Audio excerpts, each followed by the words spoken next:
આજના પત્રકાર પરિષદમાં ઉપસ્થિત ભારતીય જનતા પાર્ટીના સૌ આગેવાનો, પત્રકારો અને મીડિયાના ભાઈઓ, આજે હું આપ સૌની સમક્ષ વિકસિત ભારત માટેના બજેટ 2025-26ના મુખ્ય બિંદુઓની વાત કરવા માગું છું.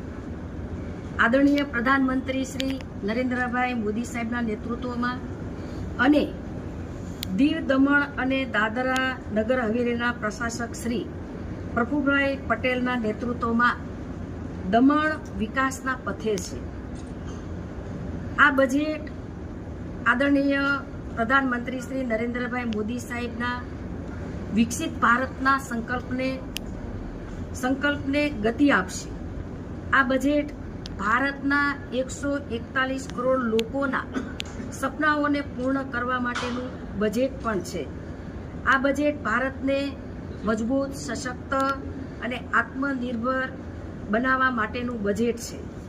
આ બજેટ ભારતના ઉભરતા મધ્યમ વર્ગની આકાંક્ષાને પૂરું કરનારું બજેટ છે. માનનીય પ્રધાનમંત્રી શ્રી નરેન્દ્રભાઈ મોદી સાહેબના નેતૃત્વ હેઠળ આ બજેટ ગરીબો, યુવાનો, ખેડૂતો અને મહિલાઓના સશક્તિકરણ, સન્માન અને વિકાસ માટેનું આ બજેટ છે. કોંગ્રેસના કાર્યકાળમાં 2014 પહેલાં આપણી અર્થવ્યવસ્થા 10મા સ્થાને હતી અને આજે નરેન્દ્રભાઈના નેતૃત્વમાં ભારતના વિશ્વની ટોપની 5મી અર્થવ્યવસ્થામાં સ્થાન મેળવી ચૂક્યા છે. તે આપણા માટે ગૌરવની વાત છે. માનનીય પ્રધાનમંત્રી શ્રી નરેન્દ્રભાઈ મોદી સાહેબના નેતૃત્વમાં સરકાર ત્રીજા કાર્યકાળમાં 3 ગણી ગતિએ કામ કરી રહી છે.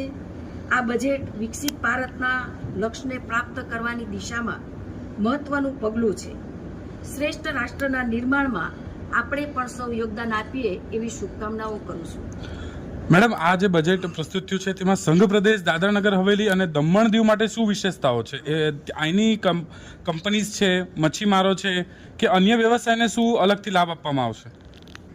માનનીય વડાપ્રધાન શ્રી નરેન્દ્રભાઈ મોદી સાહેબના નેતૃત્વમાં સૌનો સાથ, સૌનો વિકાસના મંત્રને લઈ દરેક વર્ગનો વિકાસ થાય એ પ્રકારે અમારી સરકાર કામ કરી રહી છે. ખાસ કરીને દમણ, દીવ એ દરિયાકાંઠે આવેલું છે અને એ માટે માછીમારો અને ડેરી ખેડૂતોને લોન સુવિધા મળી રહે તે માટે કિસાન ક્રેડિટ કાર્ડ દ્વારા 7.7 કરોડ ખેડૂતોને આ લાભ મળવાનો છે. કિસાન ક્રેડિટ કાર્ડની લોન મર્યાદા પણ 3 લાખ રૂપિયાથી વધારીને 5 લાખ રૂપિયા કરવામાં આવી છે. આ નિર્ણયથી દીવ, દમણ, દાદરા અને નગર હવેલીના ખેડૂત અને ખાસ કરીને માછીમારોને તેનો ફાયદો થશે. મેડમ, આવનારા જે ઇલેક્શન્સ છે, સંઘ પ્રદેશોની જે સ્વરાજ સંસ્થાઓનું ઇલેક્શન છે, તો શું તેને ધ્યાનમાં રાખીને શું એના માછીમારોને જે ડીઝલ આપવામાં આવે છે, સબસિડાઇઝ ડીઝલ, એમાં હજુ કોઈ રિયાયત આપવામાં આવશે કે એની ઇન્ડસ્ટ્રીઝને કોઈ અલગથી પેકેજ આપી એ લોકોના માટે કોઈ સહાયતા કરવામાં આવશે? માનનીય વડાપ્રધાન શ્રી નરેન્દ્રભાઈના નેતૃત્વની અંદર આજે વિશ્વની 5મી અર્થવ્યવસ્થા બની છે અને આગામી દિવસોની અંદર ભારત વિકસિત ભારત બનવા તરફ જઈ રહ્યું છે. દરેક વર્ગને લઈને ખેડૂત, કિસાન, યુવા, મહિલાઓ એ આગળ વધે એ પ્રકારે અમારી સરકાર કામ કરી રહી